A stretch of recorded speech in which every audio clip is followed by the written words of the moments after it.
Hello guys, welcome back to our channel. This is chapter number 2 of RCD which is corporate disputes. इस chapter में हम पढ़ेंगे कि corporate disputes क्या होते हैं और उन्हें कैसे रिजॉल्व करते हैं। कॉर्पोरेट डिस्प्यूट में सबसे पहले क्या आता है, ये चीज़ हमारे लिए समझना बहुत ज़रूरी है।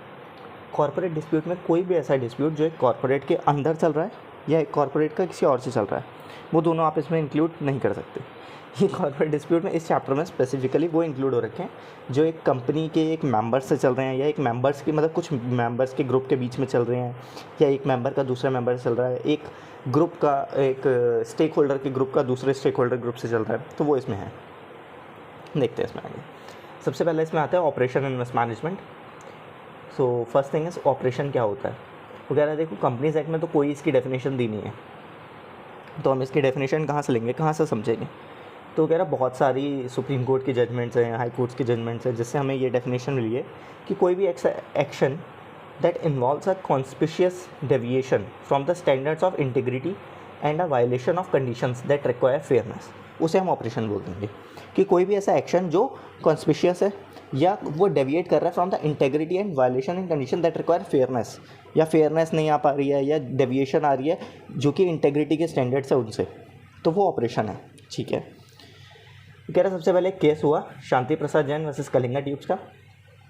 इसको हम कंटिन्यूस एक्ट ट्रीटमेंट के केस के नाम से भी जानते हैं। इसमें सुप्रीम कोर्ट ने क्या बोला, सुप्रीम कोर्ट ने कहा कि कोई भी ऐसा continuous act of majority, continuous act of majority, ये ध्यान रखना, जो कि कंटिन्यूइंग है to the date of petition, यानी कि पिटीशन की डेट तक वो आपका आज तक चल रहा है। ठीक है, जिससे कंपनी के जो अफेयर्स हैं वो ऑपरेसिव कंडक्ट हो रहे हैं और सम पार्ट ऑफ मेंबर्स के लिए वो ऑपरेसिव जा रहे हैं।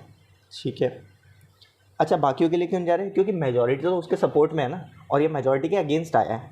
ठीक है, तो कुछ मेंबर्स के लिए वो ऑपरेसिव है। और कह रहा है कंडक्ट जो है कंपनी का वो बर्डनसम है, हार्श है एंड रॉन्गफुल है। इस चीज़ को सुप्रीम कोर्ट ने कहा कि हम ऑपरेसिव मानेंगे, इसके सिवा हम कुछ और ऑपरेसिव नहीं मानेंगे। फिर इसमें एक पॉइंट उठा कि what about a single act treatment, कि मान लीजिए जो मेजॉरिटी है उसने कोई एक ही काम करा और वो बहुत बुरा करा है और अभी तक शेयर होल्डर जो है वो परेशान हो रहे हैं, लेकिन कंटिन्यूस नहीं है तो शेयर होल्डर अपील भी नहीं कर पा रहे, तो क्या करें। तो उस केस में एक और आया हमारे पास Maharashtra power development corporation versus Dabhol power company. ठीक है, इसके अंदर क्या बोला कि भाई an illegal action is not per se oppressive but the illegality of an action may have a bearing upon its oppressiveness। ठीक है, वो कह रहा हर एक इलीगल एक्शन ऑपरेसिव नहीं होता, बट हर एक ऑपरेसिव एक्ट इलीगल होता है। तो हम इलीगैलिटी को चेक करके ये देख सकते हैं कि एक्ट ऑपरेसिव था या नहीं था, या उसकी ऑपरेसिवनेस थी या नहीं थी। ठीक है, फिर इसमें बोला गया कि एक सिंगल एक्ट भी ऑपरेसिव माना जा सकता है, but a single act would generally not give rise to the file petition for oppressive mismanagement। Single act generally नहीं राइज करता, बट इस केस में करा था। तो क्या बोला देखते हैं कि but if the effects of the act are burdensome,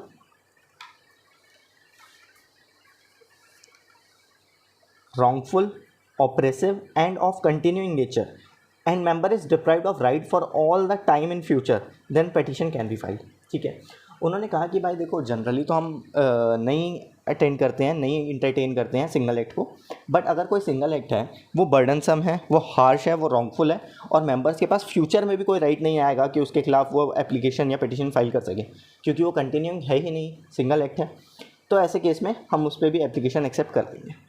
ठीक है, फिर इसमें एक तीसरा केस आता है re needles industries India limited versus needle industries newey holding limited. इसमें क्या बोला, single act may not be oppressive but a series of act concludes the oppressiveness. Series of act का मतलब वही से आ गया कि जो हमने पहले वाले केस में बोला कंटिन्यूस इफेक्ट वाला। ठीक है, शांति प्रसाद जैन वर्सेस कलिंगा ट्यूब्स। अगला देखते हैं। अब इसके कुछ केस लॉज आते हैं जिसके अंदर काफ़ी जजमेंट आई हैं इंपॉर्टेंट, वो देखते हैं। सबसे पहला नॉन डिक्लेरेशन ऑफ डिविडेंड। कह रहा है नॉन डिक्लेरेशन ऑफ डिविडेंड क्या ऑपरेसिव होगा या नहीं होगा। वो कह रहा है नहीं, नॉन डिक्लेरेशन ऑफ डिविडेंड कहीं पे भी ऑपरेसिव नहीं है, क्योंकि ये कंपनी का इंटरनल डिसीजन होता है, कलेक्टिव बोर्ड का डिसीजन होता है कि आपको डिविडेंड डिक्लेयर करना है या नहीं करना। एक बार डिक्लेयर कर दिया है उसके बाद डिस्ट्रीब्यूट करना है, ये आप नहीं करेंगे तो ऑपरेसिव हो जाएगा, बट क्या आपको डिविडेंड डिक्लेयर करना है या नहीं करना, ये ऑपरेसिव नहीं होगा। ये कौन से केस में आया था, Vasudev P Haji and others versus Ashok iron work private limited. अगला हमारे पे केस लॉ आता है increase of share capital related. इस केस में क्या हुआ था कि कंपनी ने शेयर कैपिटल इंक्रीज़ करी for the sole purpose of gaining control, यानी कि जो मेजॉरिटी था हमने उसको माइनॉरिटी कर दिया और ख़ुद को मैंने मेजॉरिटी बना लिया। कैसे किया, मान लीजिए काफ़ी सारे शेयर होल्डर थे कंपनी में, उनकी शेयर होल्डिंग हम एज्यूम कर लेते हैं 50, 30, 20, 10, ठीक है। जो 50 वाला है वो मेजॉरिटी होल्ड कर रहा है, या ऐसा मान लो 51, 29, 20, 10। अब ये बाकी तीनों ने मिलके रेजोल्यूशन पास कर लिए, रॉन्ग रेजोल्यूशन पास कर लिए, जिससे इन्होंने अपनी शेयर होल्डिंग को बढ़ा लिया। उसकी उतनी ही रही, हमने क्या करा, हमने बोनस दे दिए, हमने राइट इशू कर लिया, कुछ भी तरीके से हमने फर्दर इशू कर ली, अपनी शेयर होल्डिंग को बढ़ा लिया और उसकी उतनी रहने दी, जिससे हम तीनों मेजॉरिटी में आ गए और वो बेचारा माइनॉरिटी हो गया इन परसेंटेज वाइज, ठीक है। तो कह रहा है ऐसे रेजोल्यूशन को हम ऑपरेसिव मानेंगे, अमाउंट टू ऑपरेसिव। और ये आया था Dale and Carrington versus P K Prathapan के केस में। अगला केस जो हमारा आता है, अच्छा एक केस हुआ था चन्ना कृष्णा गुप्ता वर्सेस पन्नालाल गिरधारीलाल लिमिटेड। इस केस के अंदर 3 जजमेंट आई थी और इन तीनों में से किसी भी एक पे केस लॉ आ सकता है एग्जाम में, तो ये बहुत इंपॉर्टेंट है। चन्ना कृष्ण गुप्ता वर्सेस पन्नालाल गिरधारीलाल लिमिटेड, ठीक है। सबसे पहला, कंपनी ने रिकॉर्ड्स नहीं मेंटेन कर रखे, ऑपरेसिव नहीं माना जाएगा। कंपनी ने मीटिंग नहीं होल्ड करी बोर्ड ऑफ डायरेक्टर्स की, ऑपरेसिव नहीं माना जाएगा। कंपनी ने अनऑडिटेड बैलेंस शीट फाइल कर दिया, ऑडिटेड बैलेंस शीट फाइल नहीं करी, ये भी ऑपरेसिव नहीं माना जाएगा। ये तीनों के तीनों एक्ट में आपको नेग्लिजेंस बोल सकते हो कि डायरेक्टर्स की नेग्लिजेंस है या पूरे बोर्ड की नेग्लिजेंस है, बट कहीं पे भी आप ये नहीं बोलोगे कि ये ऑपरेसिव एक्ट है, ठीक है। इसके बाद हमारा नेक्स्ट केस आता है, कोई भी माइनर एक्ट है मिसमैनेजमेंट के, क्या वो ऑपरेसिव माने जाएंगे? कह रहा share holder resolve there differences by mutual readjustment, ठीक है। वो कह रहा शेयर होल्डर्स के बीच में जब भी कोई लड़ाई झगड़ा होता है वो म्यूचुअल रीएडजस्टमेंट से उसे रिजॉल्व कर लेते हैं। कह रहा court will not allow these special remedies to become a vexatious source of litigation. वो कह रहा है इतनी स्पेशल रेमेडीज़ हैं जो हमने 241, 244 में दी हैं, जो कि हम आगे पढ़ेंगे, वो हम ऐसे ही वेक्सेशियसली नहीं दे सकते, सबको फ्री फंड में नहीं बांट सकते। तो कह रहे हैं इसे हमें स्पेरिंगली यूज़ करना पड़ेगा, ठीक है। ये चीज़ आई थी ललिता राज्य Lakshmi versus Indian motor company के केस में, ठीक है। इसके बाद एक केस आता है कि क्या डायरेक्टर या क्रेडिटर या शेयर होल्डर केस फाइल कर सकते हैं, या क्या सिर्फ मेंबर ही केस फाइल कर सकता है या कोई और भी केस फाइल कर सकता है।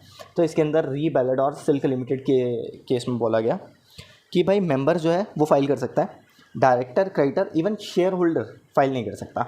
अगर शेयर होल्डर को फाइल करना है तो उसका नाम रजिस्टर ऑफ मेंबर में होना चाहिए, तभी जाके वो मेंबर कहलाएगा और तभी वो फाइल करेगा। There is a difference between shareholder and member, ठीक है। अगला आता है क्या लीगल हेयर फाइल कर सकते हैं? हाँ जी, लीगल हेयर फाइल कर सकते हैं, ठीक है। उसके बाद नेक्स्ट आता है majority can also file against minority. अभी तक हमने पिछले केसेस में भी पढ़ा, हमने सबसे पहले वाले केस लॉ शांति प्रसाद जैन वाले में भी पढ़ा, जहाँ पे मैंने आपको कहा था कि ध्यान रखना कि कंटिन्यूस एक्ट ऑफ मेजॉरिटी वाली बात आएगी। तो यहाँ पे हमने ये अब केस आता है हमारे सामने कि क्या मेजॉरिटी ही फाइल कर सकती है, या सॉरी माइनॉरिटी फाइल कर सकती है, क्या मेजॉरिटी फाइल कर सकती है माइनॉरिटी के खिलाफ। तो एक केस आया री 5 minutes car wash services limited. इसके केस में जो एमडी था वो इनएफिशिएंट था, केयरलेस था, लेकिन वो ऑपरेसिव नहीं माना गया, ठीक है। उसके बाद एक केस आया री सिंधरी आयरन फाउंड्री लिमिटेड। इसके अंदर बोला गया कि relief was allowed to majority, ठीक है।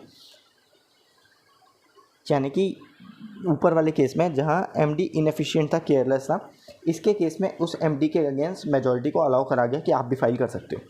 तो कहने का बात यह है यहाँ पे कि majority of the share holder यानी कि कंपनी खुद बोर्ड ऑफ डायरेक्टर के खिलाफ भी एक एप्लीकेशन लेके जा सकती है, ठीक है। अगला केस हमारा आता है भागीरथ अग्रवाल वर्सेस तारा प्रॉपर्टीज़। इसके अंदर क्या हुआ, अनलॉफुल बोर्ड मीटिंग हुई जिसमें डायरेक्टर को रिमूव कर दिया गया और शेयर्स को अलॉट कर दिया गया किसी भी एक स्पेसिफिक बंदे को, ठीक है। तो इस मीटिंग को सेट असाइड कर दिया था कोर्ट ने और इस काम को ऑपरेसिव बोला गया था, ठीक है। So our next topic is section number 241 to 244 which is prevention of operation and mismanagement, ठीक है।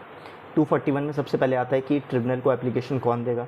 242 में आता है कि पावर्स क्या है ट्रिब्यूनल की। 243 में आता है कॉन्सिक्वेंसेस क्या ऑफ मॉडिफिकेशन ऑफ एग्रीमेंट। और 244 में है right to apply under section 241, यानी कि 241 में कैसे अप्लाई करेगा, कौन अप्लाई करेगा, वो सब, ठीक है। देखते हैं 241 सबसे पहले क्या बोलता है, कह रहा कोई भी मेंबर अगर वो कंप्लेन करता है कि a affairs of the company prejudicial है, पब्लिक इंटरेस्ट के, कंपनी के या किसी और मेंबर के, तो वो एप्लीकेशन फाइल कर सकता है। Get be material change in company है, अफेयर्स प्रीजुडिशियल टू मेंबर या क्लास ऑफ कंपनी। ठीक है, पहले में ये बोलते हैं कि कंपनी के जो अफेयर्स हैं वो पब्लिक इंटरेस्ट कंपनी या किसी मेंबर के अगेंस्ट हैं। दूसरे में कंपनी में कोई मटेरियल चेंज आया है, उस वजह से जो अफेयर्स हैं वो मेंबर या क्लास ऑफ मेंबर्स के अगेंस्ट है। ठीक है, इन दोनों ही केसेस में कोई भी मेंबर फाइल कर सकता है। ठीक है, 241(2) कह रहा है ट्रिब्यूनल फाइल कर सकता है, हाँ, खुद से, अगर उसे लगता है कि कंपनी के जो अफेयर्स हैं वो पब्लिक इंटरेस्ट के अगेंस्ट हैं। ठीक है, अभी तक हमें कौन मिल गया? सबसे पहले हमें पता लग गया कि एक मेंबर फाइल कर सकता है, दूसरा ट्राइब्यूनल फाइल कर सकता है। ठीक है, तीसरे में देखते हैं सीजी फाइल कर सकता है, ये भी लिख लेते हैं। सीजी कब फाइल कर सकता है? जब उसको बिलीव है कि कोई भी पर्सन कंसर्न, ठीक है, जो कंपनी के मैनेजमेंट में है वो गिल्टी है ऑफ फ्रॉड, मिसफीजेंस, नेग्लिजेंस और ब्रीच ऑफ ट्रस्ट। ठीक है, उसके बाद बी, पर्सन कोई फॉलो नहीं कर रहा है साउंड बिजनेस प्रिंसिपल को, जो कि एक बिज़नेस को फॉलो करने चाहिए, जो बिज़नेस फॉलो करता था। ठीक है, तीसरा, बिजनेस या company by such person carrying damage to the whole industry. कह रहा जो बिज़नेस वो बंदा कर रहा है या जो कंपनी वो बंदा चला रहा है वो पूरी इंडस्ट्री को डैमेज कर रहा है, तो ऐसे केसेस में सीजी उसके खिलाफ फाइल कर सकता है। ठीक है, ये D, business done to defraud creditors, unlawful purpose और प्रीजुडाइज टू पब्लिक इंटरेस्ट। कह रहा है इस केस में भी उसका सीजी फाइल कर सकता है, ट्रिब्यूनल को बोल सकता है कि आप इन्वेस्टिगेशन करो। ठीक है, 242 पावर्स ऑफ ट्रिब्यूनल। अच्छा, ट्रिब्यूनल के पास केस आ गया, ट्रिब्यूनल ने एक्सेप्ट कर लिया, अब ट्रिब्यूनल के पास क्या पावर है? सबसे पहला, ट्रिब्यूनल पे जो भी एप्लीकेशन आई है, अगर उसमें बिलीव है कि भाई कंपनी के अफेयर्स प्रीजुडिशियल हैं पब्लिक इंटरेस्ट से मेंबर के कंपनी के, तो वो एप्लीकेशन एक्सेप्ट कर सकता है। ठीक है, फैक्ट जस्टिफाई कर रहे हैं कि मेकिंग वाइंडिंग अप ऑर्डर। ठीक है, अगर फैक्ट्स जस्टिफाई कर रहे हैं कि वाइंडिंग अप ऑर्डर होना चाहिए बट मेंबर्स के लिए सूटेबल नहीं है, तो ट्रिब्यूनल उस पर कोई एक्शन ले सकता है। 242(2) ट्रिब्यूनल करेगा क्या अगर ये दोनों चीज़ों से कंफर्म हो जाती हैं? तो क्या रेगुलेट करेगा conduct of affairs of company, company के अफेयर्स को रेगुलेट करेगा। Purchase of share holders of any member, purchase of share of any member, company को या किसी और मेंबर को बोल देगा कि आप इसके शेयर्स परचेज कर लो। फॉर एग्जांपल, अगर रिलायंस का कोई बंदा है, उसको दिक्कत हो रही है, तो ट्रिब्यूनल बोल सकता है कि मुकेश अंबानी जी आप खरीद लो, या रिलायंस तुम ही बायबैक कर लो इसके शेयर। ठीक है, purchase reduction of share capital, अब यहाँ पे शेयर्स बायबैक कर लिए कंपनी ने, तो रिडक्ट भी तो करना, रिड्यूस भी तो करनी पड़ेगी ना शेयर कैपिटल, तो वो करेगा। रेस्ट्रिक्ट करेगा ट्रांसफ़र को या अलॉटमेंट को। ठीक है, टर्मिनेट करेगा, सेट असाइड करेगा agreement between company and MD या मैनेजर और with any other party after the party consent. ठीक है, अगर एमडी या डायरेक्टर के साथ कंपनी के एग्रीमेंट को करना है तो वो खुद से कर देगा, लेकिन अगर किसी और पार्टी के साथ करना है तो उस पार्टी की कंसेंट के साथ करेगा। ठीक है, इसके बाद set aside any act relating to property 3 months before date of application. अगर एप्लीकेशन से 3 महीने पहले कोई भी प्रॉपर्टी से रिलेटेड कोई भी एक्ट हुआ है तो उस एक्ट को सेट असाइड कर देगा। रिमूव एमडी मैनेजर और एनी डायरेक्टर, हटा सकता है, लात मार सकता है। Recovery of undue gains by director, अगर किसी डायरेक्टर ने हमने 197 में पढ़ा है डायरेक्टर रेम्यूनरेशन, उस रेम्यूनरेशन के ओवर एंड अबव है तो वो उससे कहेगा वापस करो, या कोई भी और अनड्यू गेन है जो कंपनी के नाम पे उस डायरेक्टर ने खुद में गेन कर लिया तो वो। ठीक है, अपॉइंट कर सकता है न्यू एमडी डायरेक्टर को, अगर उसने यहाँ से हटा दिया तो वो न्यू अपॉइंट कर सकता है, नहीं भी हटाया तब भी कर सकता है। इम्पोजिशन ऑफ कॉस्ट, ठीक है, अगर आपने केस फाइल करा है या कंपनी केस हारती है जो भी, उस पर कॉस्ट लगा सकता है कि भाई आपको इतना पैसा इस बंदे को देना है जिसने केस करा है या कुछ भी।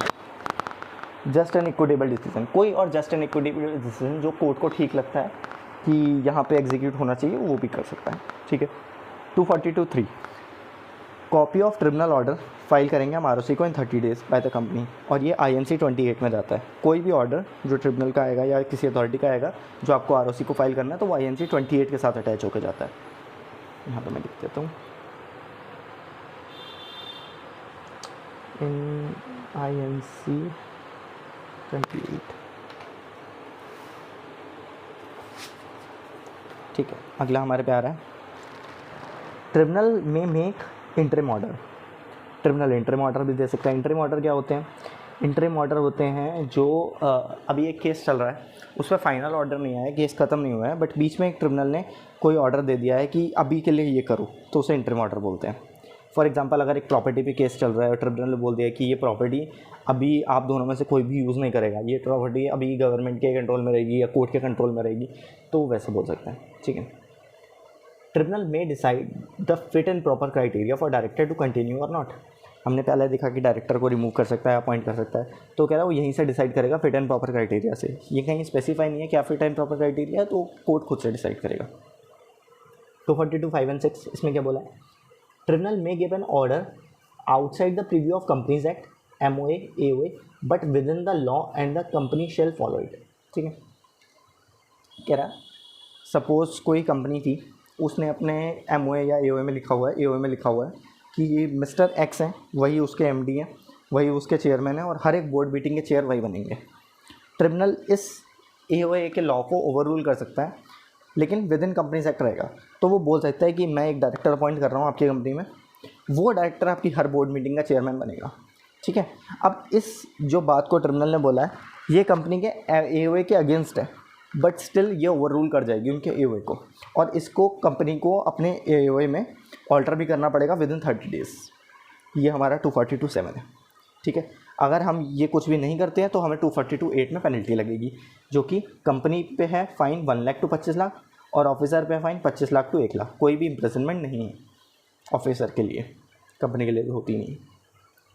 242(3) consequences for termination of certain agreements, ठीक है। इसमें देखते क्या है, कह रहा ऑर्डर मेड अंडर सेक्शन 242(2).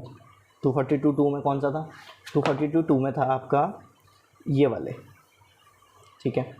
अच्छा, टर्मिनेशन ऑफ सर्टेन एग्रीमेंट में हमें यही दोनों दिख रहे हैं, कंपनी का MD से या कंपनी का किसी और बंदे से, थर्ड पार्टी से, ठीक है। अब देखते क्या है, कह रहा है 242(2) में कंपनी ने या तो MD को डायरेक्टर के टर्मिनेट करा या कोई और हमने पार्टीज के हटाया, ठीक है। Order not give rise to any compensation और लॉस ऑफ ऑफिस। यहाँ से हमें पता लग रहा है कि सिर्फ डायरेक्टर और MD वाली बात कर रहा है कि लॉस ऑफ ऑफिस नहीं मिलेगा भाई साहब आपको, ठीक है। और MD, डायरेक्टर, मैनेजर जो भी रिमूव हुए हैं, not to be appointed before 5 years. 5 साल से पहले आप रीअपॉइंट भी नहीं हो सकते सेम कंपनी में, ठीक है। 1A कह रहा not fit and proper as पर 242(4A). 4A कंपनी के हिसाब, ट्रिब्यूनल के हिसाब से आप फिट एंड प्रॉपर नहीं है। Not hold office for a period of 5 years and also not of subsidiary और होल्डिंग। ऊपर सब्सिडरी और होल्डिंग के लिए मना नहीं करा था, ठीक है, लेकिन अगर आप फिट एंड प्रॉपर भी नहीं हो तो आप सब्सिडरी या होल्डिंग में भी नहीं जाओगे, ठीक है। मतलब ट्रिब्यूनल ने लात मार के आपको निकाल दिया, 5 साल में आप इस कंपनी में नहीं आओगे, सब्सिडरी होल्डिंग में चल जाओ, कोई दिक्कत नहीं है।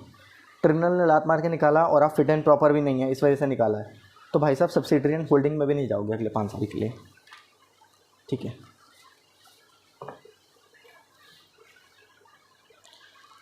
अगला आता है हमारा 1B। उसमें क्या लिखा है कि लॉस ऑफ ऑफिस नहीं मिलेगा, ठीक है। 2 पेनल्टी क्या है डायरेक्टर पे, अप टू 5 लाख है, ठीक है, इजी। नेक्स्ट आता है 244 के इंपॉर्टेंट सेक्शन है, right to apply under section 241। 241 में हमने देखा कि मेंबर ने अप्लाई कर सकता था, ट्रिब्यूनल बोल सकता था और CG बोल सकता था, ठीक है। ट्रिब्यूनल और CG के ऊपर तो कोई भी हम ऐसे रिस्ट्रिक्शन लगा नहीं सकते कि इतने इस क्वालिफिकेशन पे आओगे ऐसे, तो अपनी बॉडी से खुद बोल सकती हैं। 241 में जो मेंबर का था उस पे ऊपर लिमिट है कि कम से कम इतने मेंबर आने चाहिए, और वो लिमिट 244 में, तो अब हमें वो देखनी है। 241(1) मेंबर, ठीक है। अगर कंपनी में शेयर कैपिटल है तो कह रहे हैं नॉट लेस देन 100 मेंबर्स और NCLT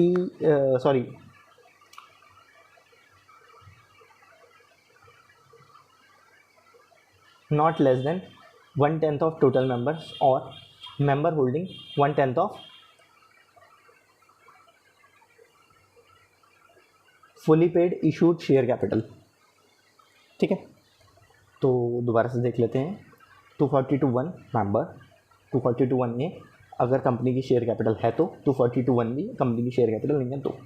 शेयर कैपिटल है तो मिनिमम कितने चाहिए, 100 मेंबर्स या फिर 1/10 ऑफ टोटल मेंबर्स या फिर 1/10 of member holding 1/10 of total fully paid equity share capital, ठीक है। अगर जॉइंट होल्डर्स हैं तो उन्हें एक माना जाएगा, और अगर शेयर कैपिटल नहीं है तो ईजी है, 1/5 of total members, not less than 1/5 of total members, या ट्रिब्यूनल में wave any limit for this, ठीक है। अब इसमें एक क्वेश्चन आता है कि if the share holder wants to apply for operation and mismanagement regarding the final call made by the company will they be eligible. मतलब लेट्स से कंपनी ने एक फाइनल कॉल मांगी है, कंपनी ने 70% पैसा मांगा हुआ है, 30% अब मांग लिया। हर एक शेयर होल्डर ने 70% तो पहले दे रखा था। एक शेयर होल्डर है वो कह रहा है कि भाई 30% तुम ना ये गलत यूज़ कर रहे हो, तुम ये डायरेक्टर के अकाउंट में भेज रहे हो और मुझे पता लग चुका है कि तुम ये डायरेक्टर के तरीके से शिफ्टिंग ऑफ फंड्स कर रहे हो, फंड्स को हमारे घुमा रहे हो और अपने घर लेके जा रहे हो, कंपनी में यूज़ नहीं कर रहे हो। तो उसने पैसा देने से मना कर दिया और वो ट्रिब्यूनल में चला गया। उसने कहा ट्रिब्यूनल भाई ऐसी ऐसी बात है, तो बताओ ट्रिब्यूनल एप्लीकेशन एक्सेप्ट करेगी या नहीं करेगी। इसका आंसर आप कमेंट सेक्शन में बताना अगर ये वीडियो देख रहे हो तो। ठीक है, इसके बाद आता है 242(2). A member may make an application on benefit of others by taking their consent. एक मेंबर दूसरों के बिहाफ पे भी एप्लीकेशन दे सकता है उनकी कंसेंट ले के। अब ज़रूरी नहीं है ना, लेट्स से हमने 100 मेंबर्स को इकट्ठा कर लिया, अब 100 के अंदर ट्रिब्यूनल के गेट पे चल जाएंगे कि भाई केस फाइल करो, तो वो अच्छा नहीं है। तो एक मेंबर सबकी कंसेंट लेके सब जाता है। ठीक है, नेक्स्ट हमारा टॉपिक आता है ट्रांसफ़र एंड ट्रांसमिशन। इसके अंदर दो सेक्शन आते हैं, 56 एंड 72। 56 क्या बोलता है, कह रहा 56(1) बोलता है कि no transfer regarding by register by company if no share capital.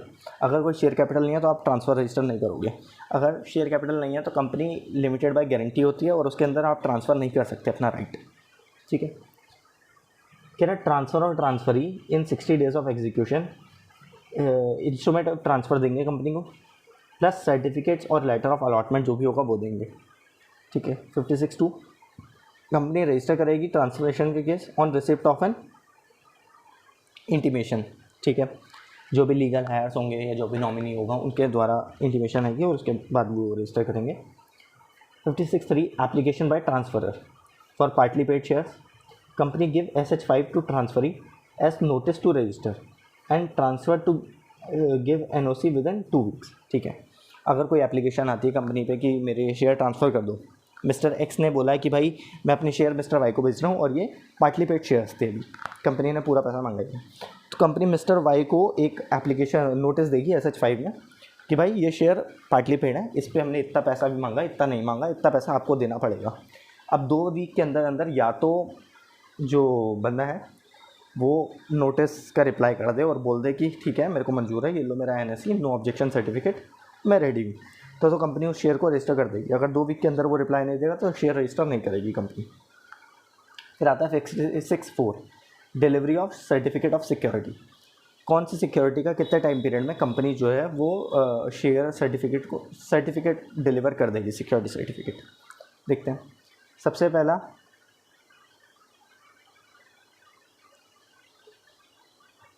ठीक है, अगर ये तीनों केस है शेयर के और ये केस है डिवेंचर का। अब दिख रहा होगा क्लियर। डिवेंचर के केस में तो सिंपल है कि भाई अलॉटमेंट से 6 महीने के अंदर अंदर आप डिवेंचर होल्डर्स को दे दोगे। ठीक है, इनकॉर्पोरेशन हो रहा है तो 2 महीने के अंदर अंदर सब्सक्राइबर्स को, अलॉटमेंट है तो 2 महीने के अंदर अंदर अलॉटीज़ को, और ट्रांसफ़र ट्रांसमिशन का केस है तो 1 महीने के अंदर अंदर ट्रांसफ़र या ट्रांसमिशन वाले के पर्सन को दे दोगे। ठीक है, दोबारा से, अलॉटमेंट शेयर है तो 2 महीने, इनकॉर्पोरेशन शेयर है तो 2 महीने, डिवेंचर का केस है तो 6 महीने, और ट्रांसफ़र ट्रांसमिशन का केस है तो 1 महीना। ठीक है, इसके बाद नेक्स्ट आता है अपना 56(5) legal representation of a deceased member treated as a member itself. ठीक है, जो भी डिसीज मेंबर का लीगल रिप्रेजेंटेटिव होगा उसको हम मेंबर की तरह ही ट्रीट करेंगे और उसको वो सारे राइट मिलेंगे। अगला आता है 56(6) डिफ़ॉल्ट। कह रहे company and officer in default अगर कोई भी ऊपर वायलेट करते हैं तो उन पर पेनल्टी है 50,000 तक की। और 72 के अंदर क्या लिखा है वो देखते हैं। 72 हमने यहाँ देखा था ना कि 72 भी आ रहा है इसके अंदर, तो उसमें क्या है, कह रहा है शेयर जो है वो नॉमिनेट करेंगे पर्सन को then in case of death. 72 वैसे मैं आपको बता दूं कि डिबेंचर सेक्शन में आता है, डिबेंचर्स का केस है। Transfer to such nominee and in case of dispute court decision shall be final.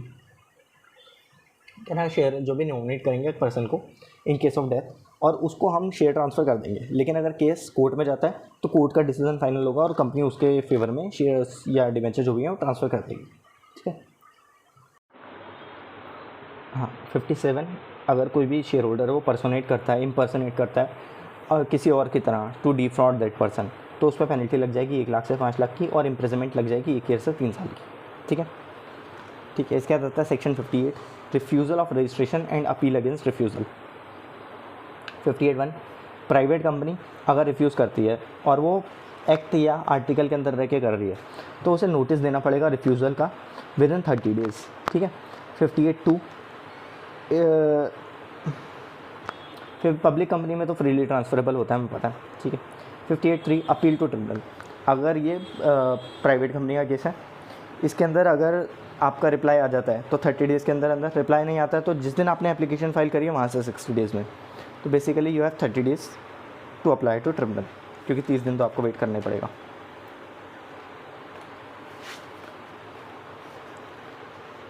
Next आता है हमारा 58(4), अगर पब्लिक कंपनी है तो आप पे वहाँ 30 की जगह 60 आ जाएगा और 60 की जगह 90 आ जाएगा।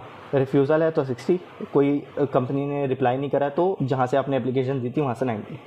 58(5) ट्रिब्यूनल में, अगर ट्रिब्यूनल पे आप अपनी एप्लीकेशन दी है तो ट्रिब्यूनल क्या करेगा, आपकी अपील को डिसमिस कर देगा, ठीक है।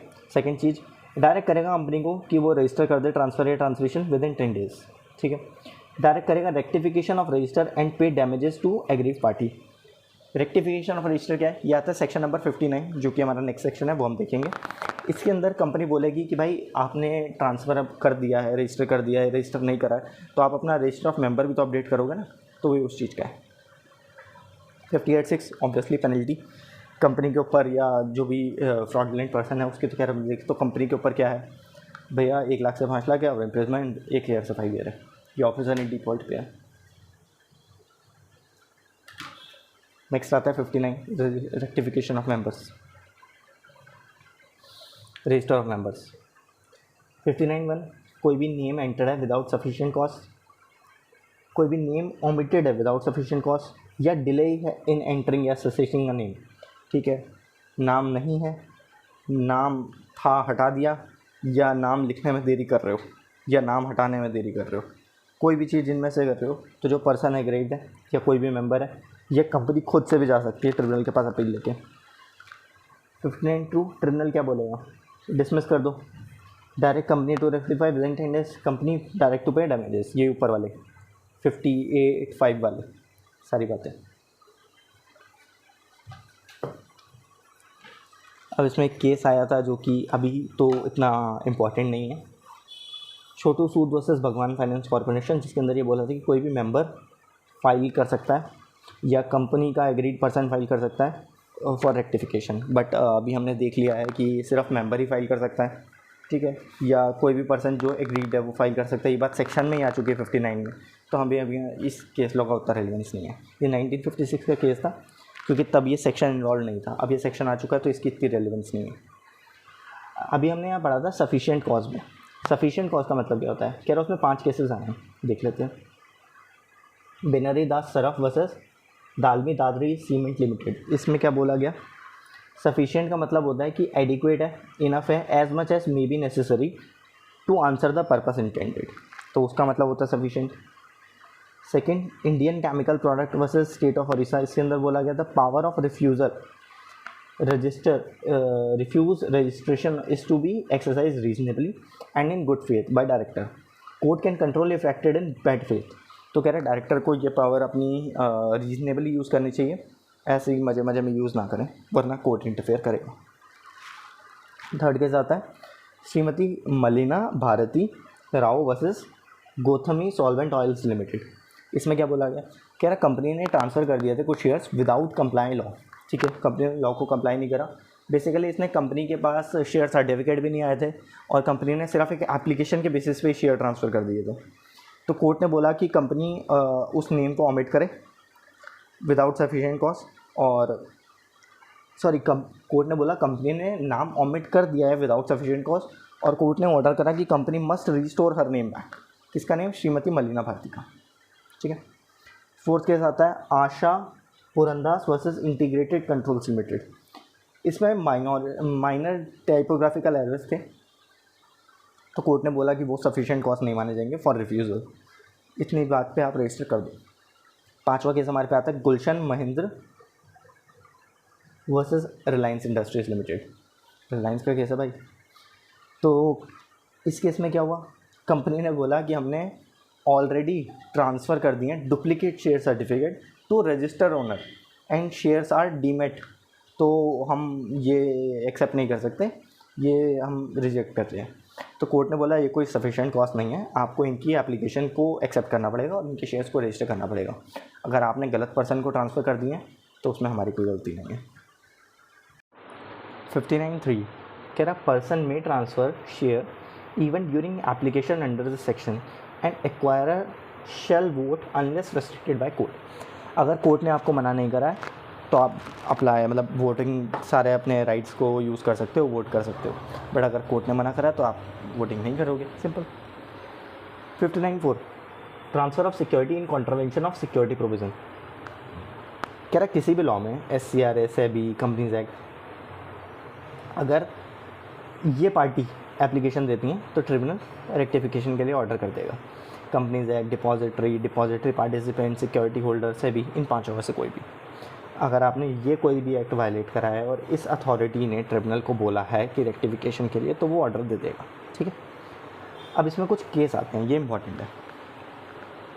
सबसे पहला वायलेशन हुआ SST एक्ट में, SEBI ने कंपाउंड कर लिया लेकिन CLB can still take action.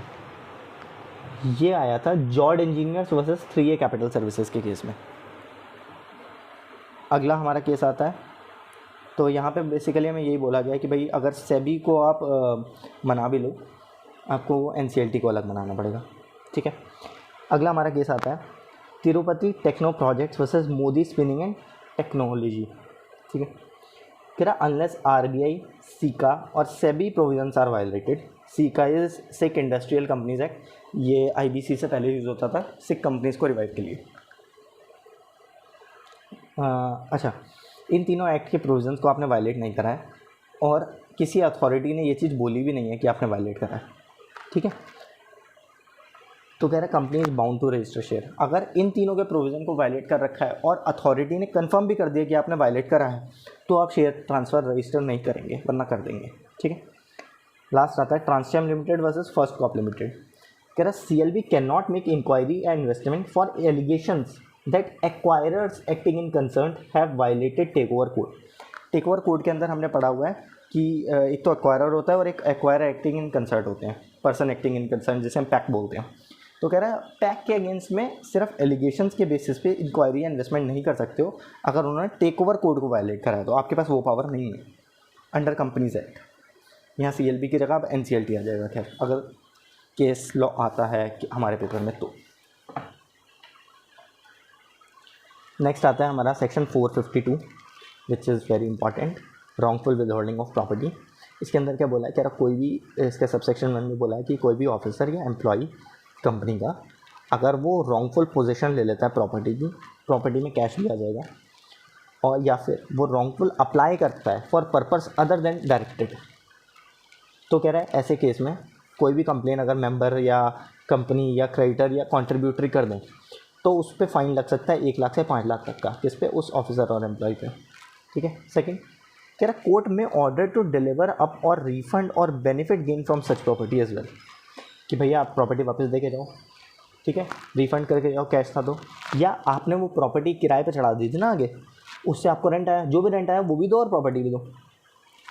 अगर डिफ़ॉल्ट होता है तो इन सब में तो आपको 2 साल की इम्प्रिजनमेंट हो जाएगी। भैया हमने कहा कि आप प्रॉपर्टी वापस करो, आप कर ही नहीं रहे, कोर्ट कह रहा चल भाई 2 साल जेल में था, ठीक है। अच्छा, कह रहा कोई भी इम्प्रिजनमेंट नहीं मिलेगी कब, इफ़ कंपनी ने पे नहीं करा है amount related to provident fund, pension fund, gratuity या एक्सेट्रा, या कोई भी एम्प्लॉय वेलफेयर फंड, या फिर कंपनी ने पे नहीं करा है compensation under workman compensation act, जहाँ पे भी कंपनी का मतलब डेथ हो जाती है या वो कम्प्लीटली इनकेपेबल हो जाता है वर्क करने के लिए, तो वहाँ पे ये चीज़ आता है। तो ऐसे केसेस में आपको इम्प्रिजनमेंट नहीं मिलेगी अंडर दिस सेक्शन 452, ठीक है। यहाँ पे हमारा चैप्टर होता है ख़त्म। अगर आपके पास कोई भी क्वेश्चंस हो इससे रिलेटेड तो वो आप कमेंट सेक्शन में लिख सकते हैं, मैं उसका रिप्लाई कर दूँगा। और हमारा एक क्वेश्चन था, if the shareholder wants to apply for operation and invest management regarding the final call made by company, कि कंपनी ने फाइनल कॉल मांगी है, मैं उसी के खिलाफ ऑपरेशन एंड इन्वेस्ट मैनेजमेंट का केस फाइल करना चाह रहा हूँ, तो क्या मैं कर पाऊँगा विदाउट पेइंग दैट कॉल? तो इसका आंसर आएगा कि आप नहीं कर पाओगे, आपको पहले वो कॉल पे करनी पड़ेगी, भले वही कॉल क्वेश्चन में है, तब भी आपको पहले पैसा देना पड़ेगा कंपनी को, तभी आपके वो शेयर फुली पेड होंगे, fully paid to the extent called. ये होना मैंडेटरी है। Thank you. अगर तुम लोग को वीडियो पसंद आई ना तो यार लाइक मारो, कर दो यार, तुम्हारे पैसे थोड़ी ना कट रहे, कर दो।